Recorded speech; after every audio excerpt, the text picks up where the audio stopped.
Assalamualaikum sahabat Ruang Tawakal. Kadang yang kamu kira akhir, hanyalah titik koma dari cerita yang lebih indah. Bayangkan, seorang bule terdampar di tanah asing, tak paham satu kata pun, hanya bermodal senyum dan niat tulus. Namun detik berikutnya, ia berdiri di tengah hujan, memunguti sampah dari selokan busuk, sementara warga hanya memandang dengan curiga. Tak ada sambutan, tak ada ucapan terima kasih. Tapi ada luka yang ia sembunyikan, dan alasan besar mengapa ia rela kotor demi kampung yang bahkan tak mengenalnya. Sementara di balik senyumnya, tersembunyi rahasia yang jika terbongkar, bisa mengguncang satu desa. Apa yang sebenarnya Ansel sembunyikan? Dan kenapa ia lebih dihormati dari pemimpin kampung sendiri? Namun sebelumnya, bagi yang beragama Islam saya sarankan untuk menuliskan sholawat Nabi Muhammad agar kelak sholawat ini menjadi saksi untuk mendapat syafaat di akhirat. Like dan subscribe ke channel ini sangat membantu menyebarkan dakwah Islam dan menjadi amal jariah. Langit mendung menggantung rendah di atas sebuah kampung kecil di lereng bukit.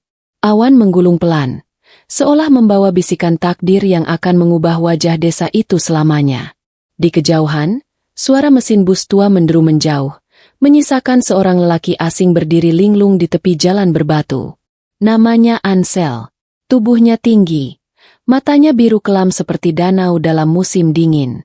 Ranselnya tampak usang, sepatu botnya berdebu, dan dahinya berkerut, bukan karena marah, tapi karena bingung. Ia mengedarkan pandangan ke sekitar. Tak ada pelang jalan, tak ada petunjuk arah. Hanya kebun pisang, pagar bambu, dan beberapa anak kecil yang mengintip dari balik pohon, lalu lari terkikik saat Ansel menoleh. Ansel mengeluarkan ponselnya. Tak ada sinyal. Peta digitalnya tak bergerak. Ia menghela napas panjang dan menegakkan tubuh. Di dadanya, terselip secari kertas lusuh bertuliskan alamat destinasi wisata yang ingin ia kunjungi. Tapi jelas sekali, ini bukan tempat itu. Langkah Ansel membawa dia masuk ke lorong kecil. Diapit rumah-rumah kayu dan suara ayam berkokok terlambat. Warga menatapnya penuh tanya. Seorang pria tua dengan sarung digulung hingga lutut menghampirinya. "Turis? Salah tempat, Mas," katanya dengan logat Jawa kental, sambil menunjuk ke arah barat. Ansel hanya tersenyum kiku. Ia tak mengerti. Ia hanya mengangguk-angguk, mencoba menangkap maksud si bapak. Wajahnya tetap ramah, tapi sorot matanya kebingungan. Tiba-tiba, dari ujung jalan terdengar suara kentongan ditabuh. Tok tok tok tok tok. Suara khas yang memanggil warga untuk berkumpul. Gotong royong mingguan akan dimulai. Warga mulai keluar rumah. Ada yang membawa sapu lidi, ada yang menggulung selang air, ada juga yang menenteng cangkul. Ansel berdiri di tengah jalan, menatap mereka dengan penasaran. Ia tak tahu apa yang terjadi, tapi langkah kakinya malah ikut mengikuti iring-iringan warga menuju lapangan belakang masjid kampung. Di sana, kepala desa datang dengan pakaian rapi, kemeja putih, dan sepatu mengilap. Ia membawa pengeras suara dan beberapa kertas berisi catatan. Ia hanya memberi instruksi sambil berdiri di bawah pohon. Tangannya menunjuk, mulutnya berbicara, tapi kakinya tetap bersih tak tersentuh tanah. Ansel memperhatikan dengan seksama. Ia mungkin tak paham ucapan mereka, tapi matanya bisa membaca gerak. Saat warga mulai menyapu, ia mengambil sapu dari seorang anak muda dan ikut menyapu. Saat warga mengangkut karung sampah, ia mengangkat satu karung penuh botol plastik di pundaknya. Saat saluran air mampet, Ansel tanpa pikir panjang membuka tutup selokan dan mencungkil kotoran dengan ranting. Warga memperhatikan. Awalnya hanya heran, lalu kagum, lalu mulai berbisik-bisik, membandingkan diam-diam. Si bule itu, yang bahkan tak tahu nama kampung ini, bekerja tanpa disuruh. Sementara kepala desa sibuk berfoto selfie dengan stafnya di bawah tenda. Peluh membasahi wajah Ansel. Kaosnya basah, tapi ia tersenyum tulus setiap kali pandangan mata mereka bertemu. Ia mengangguk sopan. Bahkan saat anak kecil memberinya segelas teh hangat, ia menunduk hormat, lalu duduk di tikar tua sambil mengusap dahinya dengan ujung kaos. Namun tak semua warga senang. Mata ketua RT mulai gelisah. Ia menatap kepala desa lalu menatap Ansel. Rasa tak nyaman menyelinap. Seolah, ketulusan bule ini sedang mengguncang struktur tak tertulis yang selama ini tak tersentuh. Dan sore itu, ketika hujan turun pelan, Ansel masih tetap membersihkan selokan seorang diri. Warga sudah mulai pulang satu persatu. Tapi bule itu tetap jongkok, mengangkat lumpur dengan tangan kosong, tak sadar bahwa dari balik jendela rumah kepala desa, sepasang mata sedang mengawasinya dengan sorot curiga. Langit kampung Wonosari mulai menggelap. Hujan tak lebat, hanya gerimis kecil yang menyatu dengan aroma tanah basah. Di sudut lapangan yang mulai sepi, Ansel masih jongkok di atas lumpur. Tangannya yang putih bersih kini dipenuhi lumpur hitam, lengket, dan berbau menyengat. Tapi wajahnya tetap tenang. Ia tak peduli baju lusuhnya kotor, tak peduli genangan air mengalir deras melewati sepatunya yang sudah sobek di ujung. Dari balik tirai jendela rumah kepala desa, sosok berjanggut rapi memperhatikan gerak-gerik Ansel. Ia adalah Pak Suma, kepala desa yang sudah menjabat selama 2 periode. Tangannya memegang cangkir kopi, tapi matanya tak lepas dari si bule yang kini menarik batang pisang dari got penuh lumpur. Di sampingnya, ketua RT berdiri gelisah. "Pak, orang itu dari mana? Kok bisa-bisanya ikut bersih-bersih?" bisiknya lirih. Pak Suma menggeleng pelan. "Aku nggak tahu. Tapi satu hal pasti, warga mulai membanding-bandingkan." Sementara itu, di teras rumah warga bernama Bu Yati, beberapa ibu sedang mengeringkan tubuh sambil bergosip. "Itu bule siapa sih? Kok rajin bener?" katanya tersesat. "Tapi Masya Allah, kok hatinya lebih bersih dari kita ya? Kalau kepala desa, aduh, jangankan bersih-bersih.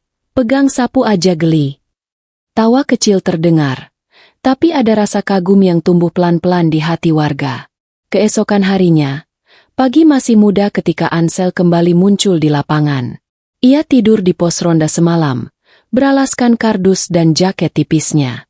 Tanpa sarapan, tanpa tahu arah atau rencana, ia hanya mengikuti suara ayam berkokok dan langkah orang-orang yang mulai membuka warung. Beberapa warga mulai menyapanya, walau dengan bahasa isyarat. "Good morning, Mister," kata Pak Tarjo, sambil memberikan pisang goreng hangat. Ansel tersenyum lebar. Ia tak paham ucapannya, tapi rasa hangat dari makanan dan senyum itu sudah cukup membuat dadanya lega. Ia menunduk, mengucapkan terima kasih dalam bahasa Inggris yang pelan. Thank you very much." Hari itu, tak ada gotong royong resmi. Tapi Ansel tetap bekerja.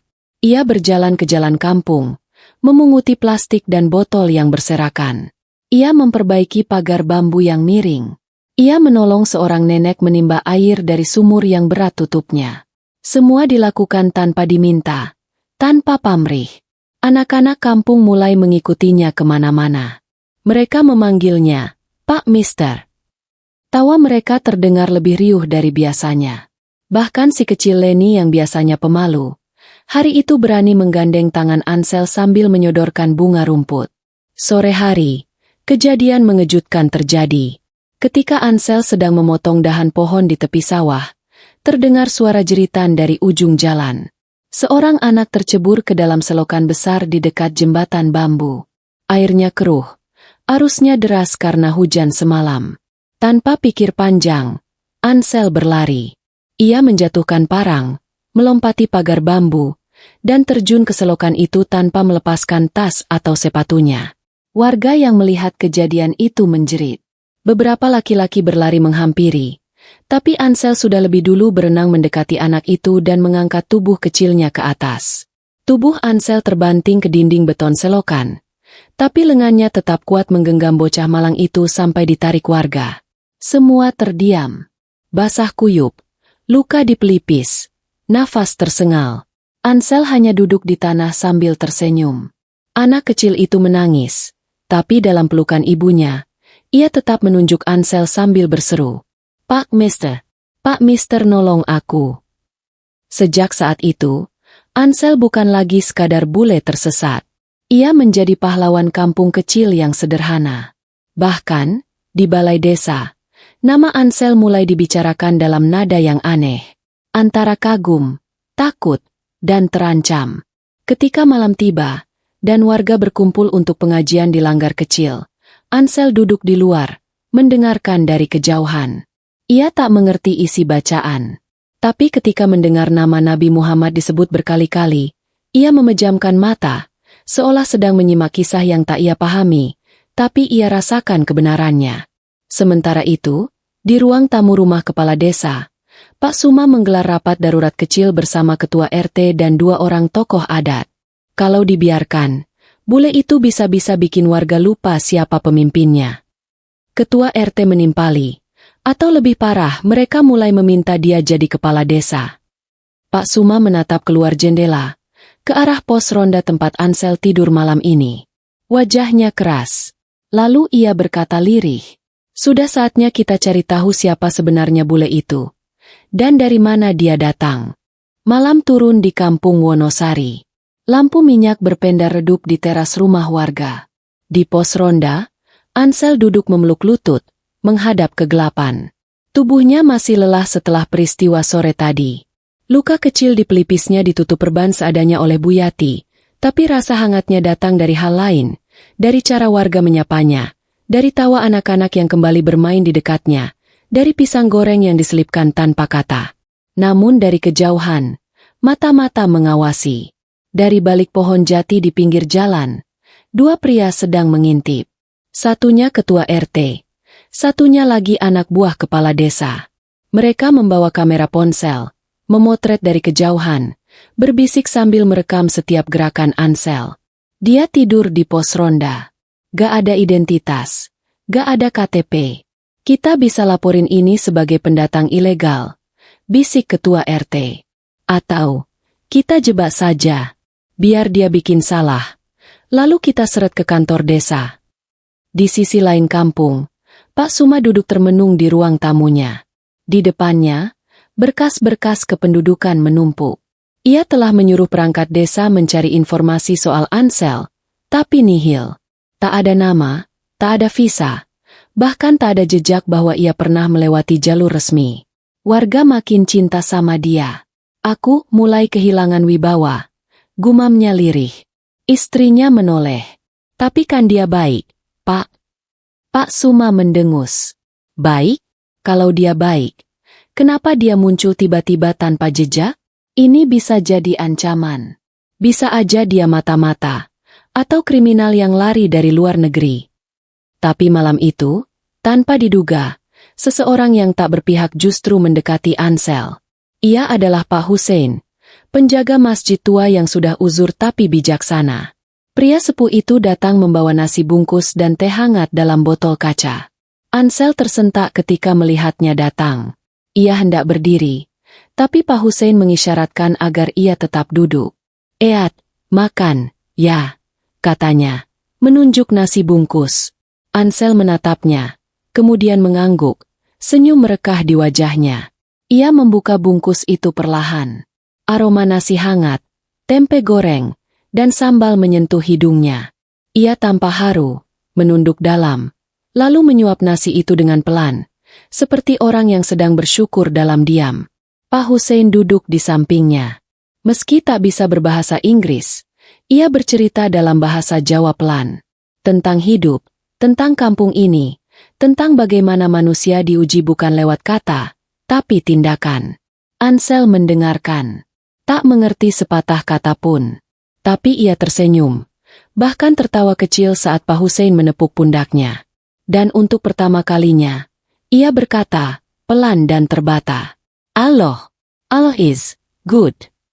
Pak Hussein terdiam, lalu mengangguk pelan, matanya berkaca. Namun malam tak selamanya tenang. Ketika Ansel terlelap, seseorang menyelinap ke pos ronda. Sosok itu membuka tas lusuh Ansel, lalu mengambil satu benda kecil. Buku catatan bersampul hitam yang sudah usang. Di dalamnya, ada tulisan tangan, gambar, dan secarik pas foto Ansel dengan seorang anak perempuan kecil. Si penyelinap segera kabur, membawa buku itu ke rumah kepala desa. Pagi harinya, seluruh kampung geger. Sebuah pengumuman dadakan dibuat oleh perangkat desa. Lewat pengeras suara, ketua RT mengundang seluruh warga ke balai desa.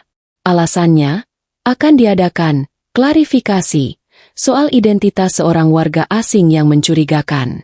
Ansel tidak tahu apa-apa. Ia hanya mengikuti arus warga yang ramai berjalan ke balai desa. Anak-anak menggandeng tangannya. Beberapa ibu-ibu menyodori roti dan air minum. Warga datang karena ingin tahu, bukan karena benci. Tapi begitu di dalam balai desa, suasananya berubah. Pak Suma berdiri di depan mimbar dengan wajah serius. Di tangannya, buku catatan hitam itu diangkat tinggi. Saudara-saudaraku sekalian, selama ini, kita melihat orang asing ini dengan mata penuh kagum. Tapi mari kita lihat, siapa sebenarnya dia? Ia membuka halaman depan.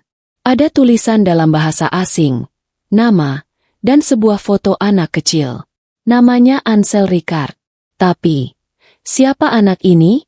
Kenapa ia tak pernah menyebut keluarganya? Dan kenapa ia tak punya surat izin tinggal? Bagaimana kalau dia pelarian? Bagaimana kalau anak ini? Anak yang diculik? Bisik-bisik mulai terdengar. Warga saling menatap. Ansel berdiri mematung, tak mengerti sepatah kata pun. Matanya hanya terpaku pada foto itu. Foto dirinya bersama gadis kecil berambut pirang yang ia peluk erat. Napasnya gemetar. Wajahnya pucat. Tiba-tiba, Ansel melangkah ke depan. Ia mengambil buku itu dari tangan Pak Suma, membuka halaman tengah, dan menunjukkan sebuah gambar. Gambar tangan kecil yang mencoret-coret nama, Papa. Air matanya jatuh. Ia menepuk dadanya, lalu menunjuk ke langit. Dead. My doctor dead. Seisi balai desa terdiam. Tangis tertahan mulai terdengar dari beberapa sudut. Bahkan Bu Yati menutup mulutnya. Gemetar. Tapi di sudut ruangan, Pak Suma masih berdiri tegak. Bisa saja itu bohong. Kita tetap perlu melapor ke pihak imigrasi. Kita tak bisa ambil risiko.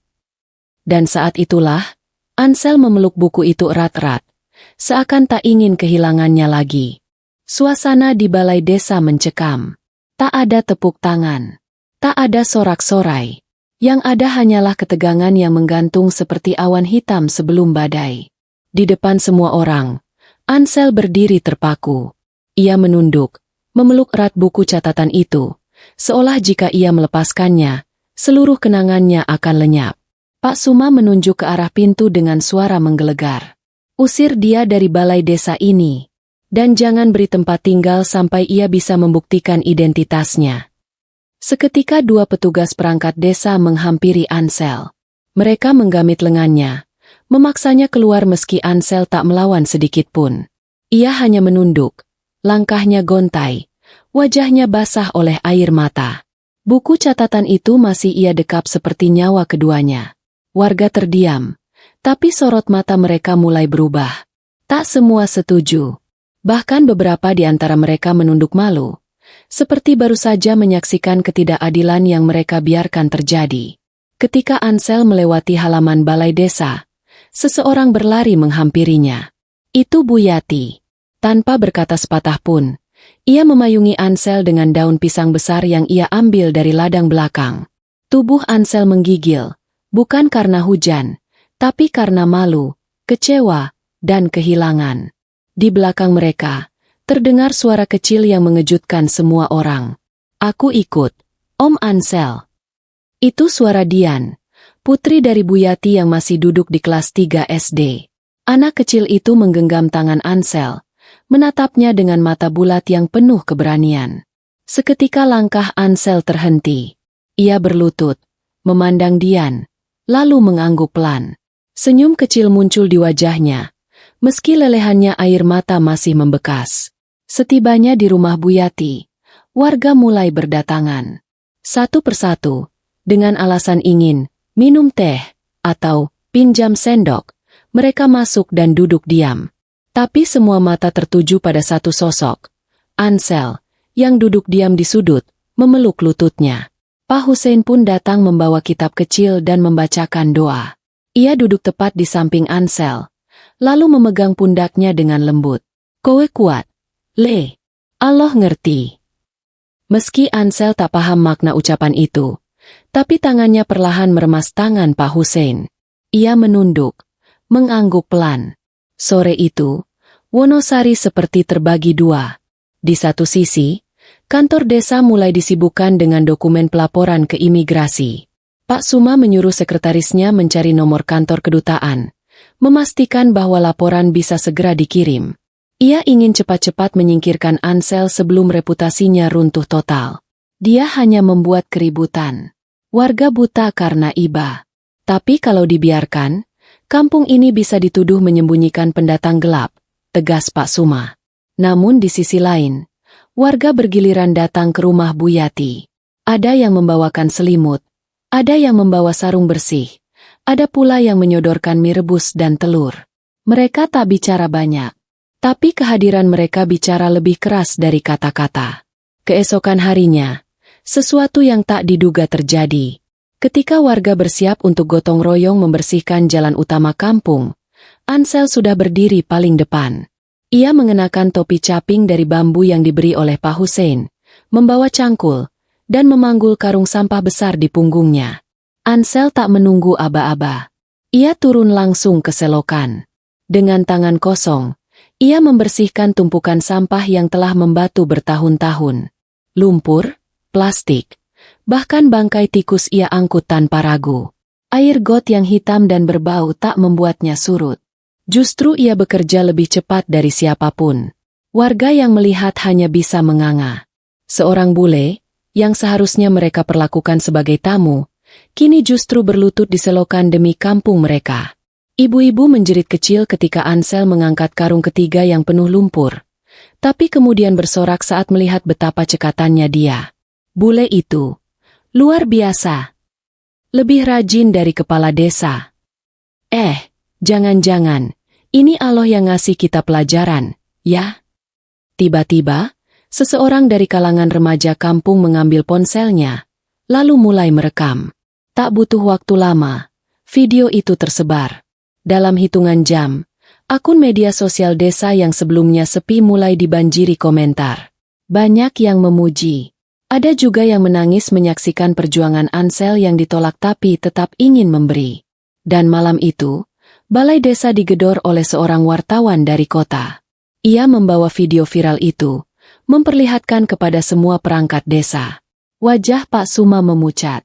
Pak, maaf, ini udah ratusan ribu views. Orang-orang mau tahu siapa bule ini. Mereka anggap dia pahlawan kampung. Pak Suma menatap layar ponsel itu dengan bibir gemetar. Ia tak menyangka, keputusan singkatnya malah menjadi bumerang besar. Namun sesuatu yang lebih mengejutkan terjadi. Wartawan itu berkata, dan saya dapat kabar. Ada yang mengenali wajah anak di buku catatannya. Ini bisa mengubah segalanya. Malam kian larut. Hujan rintik-rintik membasahi genting rumah Bu Yati, menciptakan irama yang pilu di antara ketegangan yang menggantung di udara. Ansel duduk di dekat jendela, memeluk buku catatan lusuh yang selama ini ia jaga seperti harta paling berharga. Matanya memandangi cahaya lampu minyak yang bergoyang pelan di terpa angin, seolah mencoba menemukan kekuatan dalam keremangan. Dari balik tirai, Dian mengintip dengan mata kecilnya yang mengantuk. Tapi rasa penasarannya mengalahkan kantuk. Ia perlahan menghampiri Ansel, lalu duduk bersila di lantai, menatap wajah bule itu dengan polos. Ansel melihatnya, lalu mengeluarkan selembar kertas yang terlipat rapi dari dalam buku catatannya. Ia menyerahkannya kepada Dian. Bocah kecil itu membuka lipatan dengan hati-hati, dan di dalamnya terdapat sebuah foto usang. Foto itu buram, tapi cukup jelas menampakkan seorang wanita Indonesia muda dengan bayi dalam gendongan. Di belakangnya tampak sebuah rumah panggung dari kayu, berlatar kebun pisang. Dian memicingkan mata, mencoba mengingat. Kayak rumah nenekku di desa sebelah. Om, ucapnya pelan. Ansel menatap Dian dengan harap. Tangannya menunjuk ke foto, lalu ke dirinya sendiri. Ia lalu menaruh tangan di dada, seolah mengatakan ini keluargaku. Dian bangkit berdiri, lalu berlari ke ruang tengah memanggil ibunya. Bu Yati datang sambil menyekat tangan yang masih basah oleh air cucian piring. Melihat foto itu, wajahnya berubah. Ia mengambil foto itu dengan hati-hati, menatapnya lekat-lekat. Loh, Ini kayak rumah lama Maknah di kampung Banjarsari. Dan ini mirip Mbak Ayu, anaknya yang dulu hilang sejak kecil. Ansel tertegun. Ia segera membuka halaman lain dalam buku catatannya.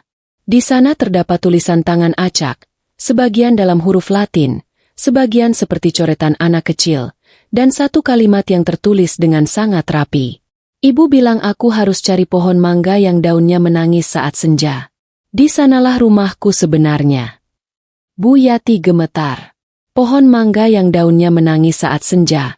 Itu bukan sekadar metafora. Itu adalah sebutan warga lama untuk sebuah pohon tua di Banjarsari yang memang mengeluarkan getah seperti air mata saat sore hari. Legenda itu hanya diketahui oleh warga lokal, dan tidak pernah tercatat dimanapun. Allahu Akbar. Ini anak, jangan-jangan. Malam itu, dengan tubuh lelah dan pakaian basah, Bu Yati dan Pak Hussein memutuskan membawa Ansel ke Banjarsari. Mereka menumpang pikap tua milik Pak RT, ditemani Dian yang tak mau tinggal di rumah. Perjalanan memakan waktu hampir 2 jam, melewati jalanan licin dan berbatu. Hening menyelimuti sepanjang jalan, hanya terdengar suara mesin dan denting hujan di atas atap. Sesampainya di Banjarsari, mereka berhenti di depan sebuah rumah kayu tua yang tampak hampir runtuh. Di sampingnya berdiri pohon mangga besar yang menjulang, dan benar, dari sela-sela daunnya, menetes getah jernih seperti air mata. Ansel turun lebih dulu. Ia mendekat pelan, lalu meraba batang pohon itu. Tangannya gemetar, matanya basah. Ia membuka buku catatannya, lalu mencocokkan gambar peta kecil yang ia lukis sendiri, dengan arah mata angin yang menunjukkan arah sumur tua di belakang rumah. Semuanya cocok. Tiba-tiba, dari balik jendela rumah, seorang nenek tua muncul.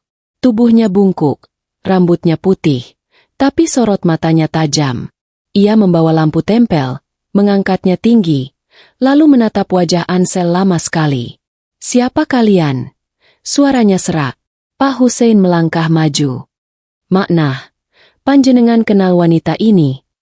Ia menunjukkan foto yang dibawa Ansel. Nenek itu melihat foto tersebut. Lalu tangannya gemetar hebat. "Ayu, anakku, astagfirullah. Dari mana ini kamu dapat?" Bu Yati menjelaskan bahwa foto itu dibawa oleh Ansel, yang tidak bisa bicara bahasa Indonesia, tapi tampak mengenali semua tanda dan simbol dari masa kecil. Ansel lalu menunjuk ke dadanya, lalu ke foto, lalu ke arah rumah. Maknah terisak. Ia mendekat pelan, menatap wajah Ansel. Lalu tiba-tiba, ia jatuh terduduk. Tangisnya pecah. "Ya Allah, ini cucuku, ini cucuku. Anakku Ayu dulu kerja di Jerman. Katanya bawa anak, tapi kami kehilangan kontak sejak tsunami 20 tahun lalu." Pak Hussein memeluk nenek tua itu dengan lembut. Ansel masih berdiri membeku. Tak tahu harus bagaimana. Ia hanya tahu bahwa akhirnya, potongan dalam hidupnya yang hilang selama ini, mulai terangkai kembali. Tapi belum usai. Karena ketika mereka hendak kembali ke Wonosari, sebuah mobil hitam berhenti di depan jalan kecil menuju rumah Maknah. 2 orang asing keluar dari dalam mobil. Salah satunya membawa map tebal dan mengenakan jaket kedutaan besar. Dengan bahasa Inggris yang fasih, pria itu bertanya, "Are you Emer Ansel Meinhardt? We've been looking for you for months. There is something you need to know. It's urgent." Semua terdiam. Wajah Ansel memucat. Pak Hussein menatap Bu Yati dengan bingung. Maknah berdiri tertatih, menahan napas. Dan pria dari kedutaan membuka mapnya pelan-pelan. Pintu mobil hitam terbuka lebar, menyisakan jejak lampu hazard yang berkedip di tengah kegelapan. 2 lelaki berkemeja formal turun dengan raut wajah serius. Salah satu dari mereka, berambut keperakan dan mengenakan lencana kecil di dada bertuliskan Embasi, menatap langsung ke arah Ansel. Pria itu membuka mapnya dengan gerakan perlahan. Kertas-kertas di dalamnya tertata rapi, disertai dokumen hukum, beberapa foto bersegel, dan 1 lembar surat berbahasa Jerman. "Emer Ansel Meinhardt, we finally found you. My name is Richard Keller, representative of the German Embassy in Jakarta," ucapnya dalam suara tegas namun tenang. Ansel tampak bingung, wajahnya membeku. Ia menjawab dengan bahasa Jerman terbata. We haben Sie mich gefunden. Bagaimana kalian menemukanku? Richard memberikan satu lembar foto kepada Ansel. Wajah wanita dewasa tersenyum di dalam foto itu. Ansel menatap lekat-lekat. Itu, ibunya. Surat di tangan Richard gemetar saat disodorkan. Your mother, Frau Ayu Meinhard, passed away 6 months ago in Frankfurt. Before she died, she left this sealed letter. It was addressed to you, but no one knew where you were. Only after international tracing, and with help from local officials in Indonesia, we managed to narrow down your whereabouts. You are her only heir. Suasana sunyi mendadak menggantung. Maknah tak bisa menahan air mata. Ia menutup wajahnya dengan selendang tua. Tubuhnya gemetar. Pak Hussein menatap Ansel yang mulai terduduk di tanah basah. Tak kuasa menahan gejolak emosi. Richard menyerahkan surat itu kepada Ansel. Sampulnya berwarna krem, dengan tulisan tangan yang khas, sedikit miring. Untuk anakku Ansel, jika takdir menuntunmu kembali ke akarmu. Dengan tangan gemetar, Ansel membuka surat itu perlahan. Hening menyelimuti sekeliling. Hujan gerimis masih turun, seolah langit pun ikut larut dalam kisah yang terbuka pelan-pelan. Isi surat itu singkat, namun penuh beban jiwa. Anakku Ansel, jika kamu membaca ini, berarti kamu telah menemukan jalan pulang. Aku tahu tidak mudah menjadi dirimu, anak dari dua dunia yang saling bertolak belakang. Tapi tanah ini, pohon mangga itu, dan nenekmu, adalah rumahmu sebenarnya. Aku menyesal karena tak pernah membawamu kembali. Tapi kamu kini mewarisi sesuatu yang lebih dari sekadar darah. Dalam tanah ini, tersembunyi kisah yang tak semua orang boleh tahu. Cari di bawah batu pertama di sisi timur pohon mangga. Di sanalah bagian dari dirimu menunggu.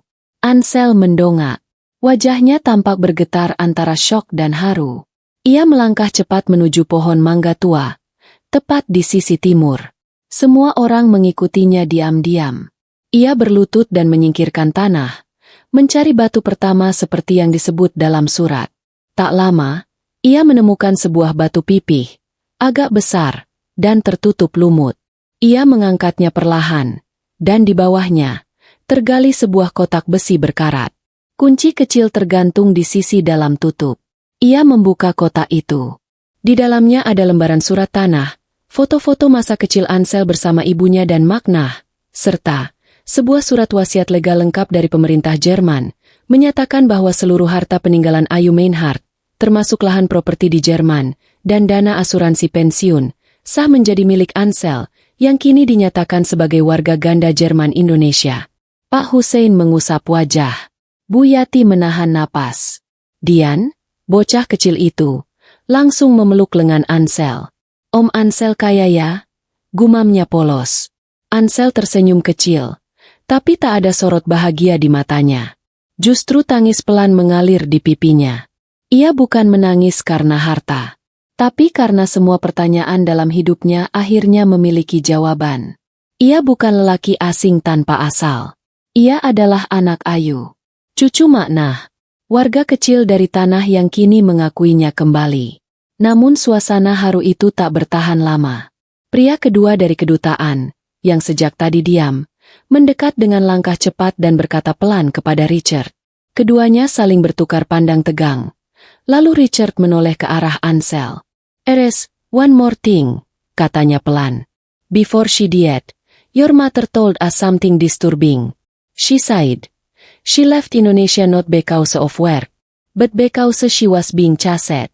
Something about a secret involving a powerful family in this village. Something she never dared to read." Semua wajah berubah tegang. Pak Hussein menatap langit. Bu Yati mencengkeram lengan suaminya erat-erat. Maknah menggigit bibirnya, pelan-pelan memalingkan pandangan dari Ansel. Ansel sendiri hanya menatap kosong ke kotak di pangkuannya, dan bertanya dalam hati, apa yang sebenarnya terjadi 20 tahun lalu? Ansel masih duduk di bawah pohon mangga, perlahan menutup kotak besi berkarat itu. Suasana sekitar seketika menjadi berat, seolah setiap helaan napas membawa beban yang tak terlihat. Maknah berdiri terpaku, matanya sayu menatap ke kejauhan, seperti berusaha mengingat sesuatu yang terlupakan. Richard dan pria dari kedutaan itu berdiri berbisik, saling tukar pandang penuh kekhawatiran. Pak Hussein melangkah mendekati Ansel, mencoba memberikan sedikit kekuatan dengan sentuhan ringan di bahunya. Namun semua tahu, ini baru permulaan dari sesuatu yang jauh lebih rumit. Ansel, ada sesuatu yang ibumu sembunyikan selama ini, suara Richard pelan namun penuh arti. Dia bilang, bukan hanya soal warisan atau harta. Ada sesuatu yang membuat dia takut, sesuatu yang berhubungan dengan keluarga besar di desa ini. Ansel menarik napas panjang, mencoba mengumpulkan keberanian. Bahasa Indonesia bukan bahasa yang ia kuasai, tapi perlahan ia berusaha memahami. Suara hati dan tatapan warga di sekelilingnya seperti menuntunnya. Ia tahu, di balik hangatnya sambutan, ada bayang-bayang misteri yang terus mengintai. Malam mulai merangkak turun, lampu-lampu jalanan mulai menyala redup, dan suara jangkrik mengisi udara. Dian, bocah kecil yang sejak tadi ikut diam di samping Ansel, tiba-tiba berbisik. Om Ansel, Nenek Maknah pernah bilang, dulu ada perjanjian rahasia antara keluarga kami dan orang-orang penting di desa ini. Tapi kenapa semua orang jadi takut membicarakannya? Ansel menatap Dian. Wajah polos itu seperti cermin masa kecil yang hilang dari hidupnya. Ia tahu, untuk mencari kebenaran, ia harus menggali lebih dalam, menembus tembok ketakutan dan bisu yang membungkus masa lalu. Di tengah hening malam, Ansel berdiri, menatap langit penuh bintang. Ia merasakan getaran dalam dadanya, bahwa perjalanan ini bukan hanya tentang menemukan warisan duniawi. Ini tentang menemukan jati dirinya, dan menguak rahasia yang selama ini disembunyikan oleh tanah kelahirannya sendiri. Namun, sebelum langkahnya benar-benar dimulai, sebuah bisikan samar datang dari arah gelap. Suara yang membuat bulu kuduk merinding, seolah menyampaikan peringatan yang tak bisa diabaikan. Jangan menggali terlalu dalam, Ansel. Ada kekuatan yang tak ingin kau ketahui. Di antara bisikan itu, langkah-langkah berat mendekat. Sosok-sosok tak dikenal mulai muncul dari bayang-bayang. Malam itu, Ansel tahu, pertarungan untuk kebenaran baru saja dimulai. Suara langkah berat itu makin dekat. Ansel yang masih berdiri di bawah pohon mangga menoleh pelan. Matanya menelusuri bayang-bayang yang mulai muncul dari sela pepohonan.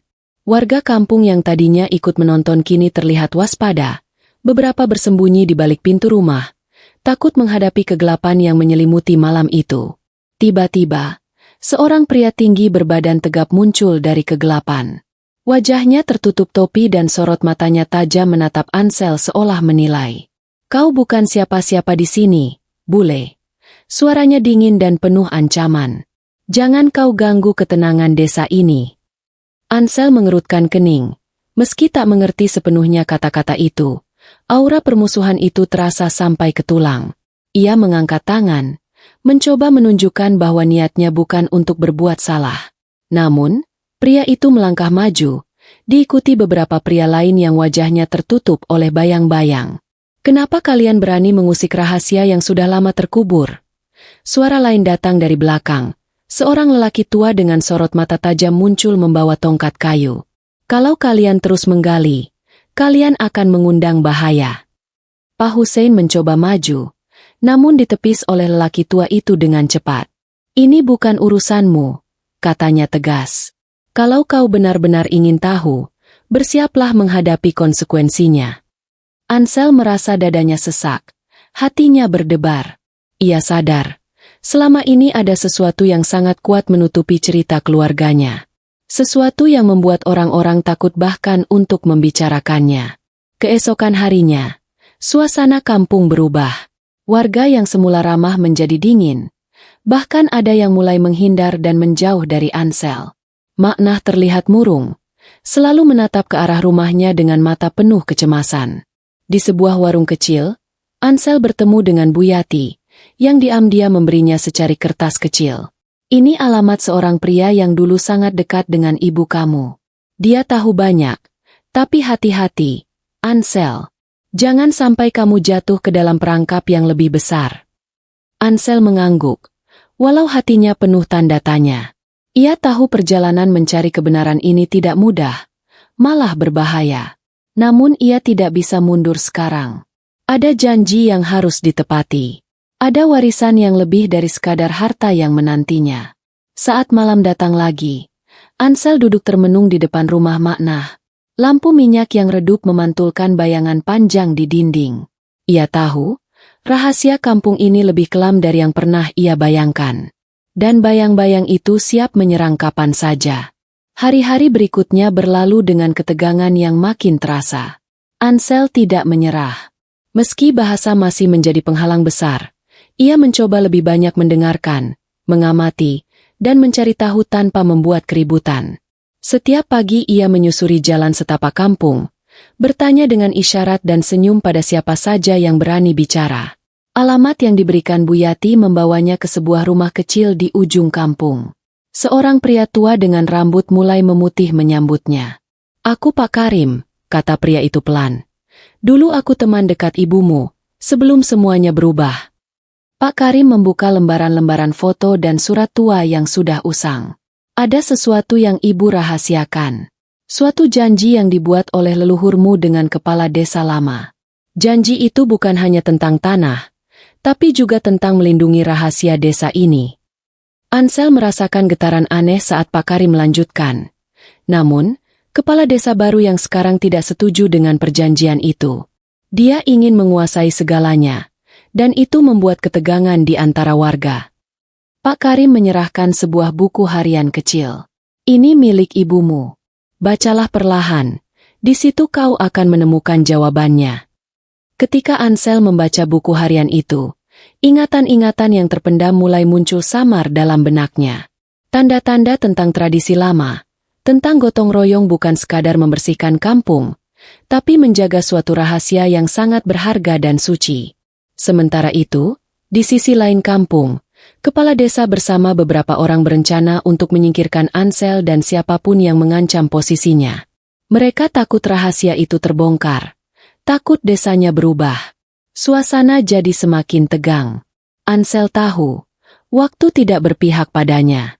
Setiap langkah harus dihitung dengan cermat. Setiap kata harus dipilih dengan hati-hati. Malam itu, angin dingin berhembus kencang, membawa bisikan dari masa lalu. Ansel merasakan beratnya beban yang harus ia pikul, tapi juga kekuatan baru yang tumbuh dalam dirinya. Rahasia desa itu bukan hanya warisan keluarganya, tapi amanah yang harus dijaga demi kebaikan semua. Hari pengungkapan rahasia tiba. Ansel memanggil warga kampung di balai desa, tempat yang selama ini menjadi pusat segala pertemuan dan keputusan. Dengan bantuan Pak Karim, Ansel membuka buku harian ibunya dan membacakan isi janji leluhur yang telah lama tersembunyi. Suara Ansel terdengar tegas walau sedikit terbata-bata karena keterbatasan bahasa. Warga yang tadinya ragu mulai mendengarkan dengan seksama. Mata mereka terbuka lebar saat mengetahui bahwa gotong royong selama ini bukan sekadar aktivitas rutin, melainkan upaya menjaga keharmonisan dan rahasia yang berharga. Namun, tiba-tiba kepala desa berdiri dan menginterupsi, mencoba menutupi kebenaran dan menuduh Ansel sebagai pengacau. Suasana jadi panas. Perdebatan sengit pun pecah, antara mempertahankan tradisi lama dan keinginan kepala desa untuk menguasai kampung. Saat ketegangan mencapai puncaknya, Maknah maju ke depan. Dengan suara penuh keberanian, ia mengaku segala sesuatu yang selama ini disembunyikan. Ia mengakui bahwa ada tekanan dan ancaman dari pihak tertentu agar rahasia itu tetap terkubur.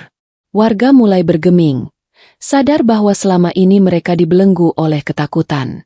Ansel pun mengajak semua untuk bersatu kembali, menjaga tradisi dan kampung dengan hati yang tulus. Akhirnya, kepala desa yang keras kepala itu pun mundur, tak mampu menandingi kebersamaan dan kejujuran yang telah terbangun. Kampung pun berubah menjadi tempat yang lebih hidup dan damai. Ansel merasakan getaran haru yang dalam. Ia datang sebagai orang asing, namun kini diterima sebagai bagian dari keluarga besar kampung itu. Semua pengorbanan dan perjuangannya membawa harapan baru bagi masa depan.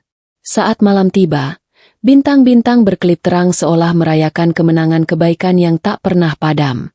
Hari-hari berikutnya terasa berbeda bagi kampung kecil itu.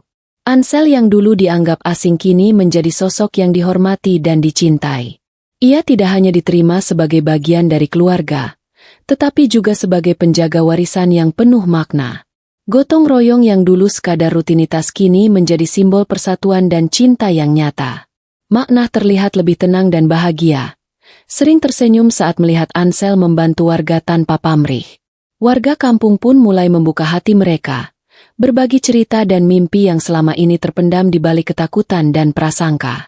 Richard dan perwakilan kedutaan pun memberikan dukungan, memastikan bahwa perjuangan Ansel bukanlah perjuangan yang sia-sia. Mereka membantu memperbaiki fasilitas kampung dan mendukung keberlanjutan tradisi yang kini lebih dihargai dan dilindungi.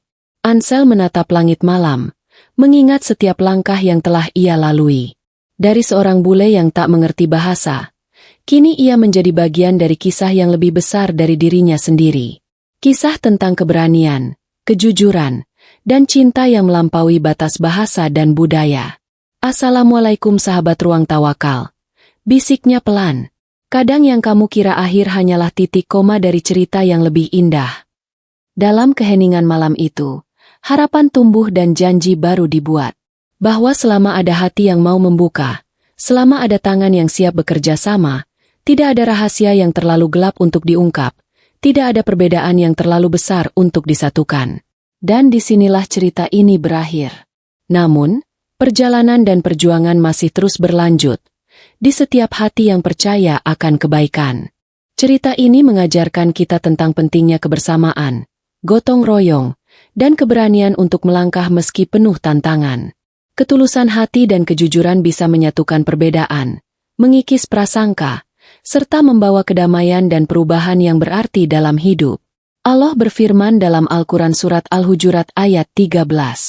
Hai manusia, sesungguhnya kami menciptakan kamu dari seorang laki-laki dan seorang perempuan dan menjadikan kamu berbangsa-bangsa dan bersuku-suku supaya kamu saling mengenal. Sesungguhnya orang yang paling mulia di antara kamu di sisi Allah ialah orang yang paling bertakwa di antara kamu. Sesungguhnya Allah Maha Mengetahui lagi Maha Mengenal. Cerita ini adalah fiktif yang dibuat seolah nyata untuk mengambil hikmah dan pelajaran berharga. Terima kasih sudah menyimak cerita ini sampai akhir. Jangan lupa berikan komentar, like, dan subscribe jika kamu senang dengan ceritanya. Dukunganmu sangat berarti untuk terus menyebarkan kebaikan.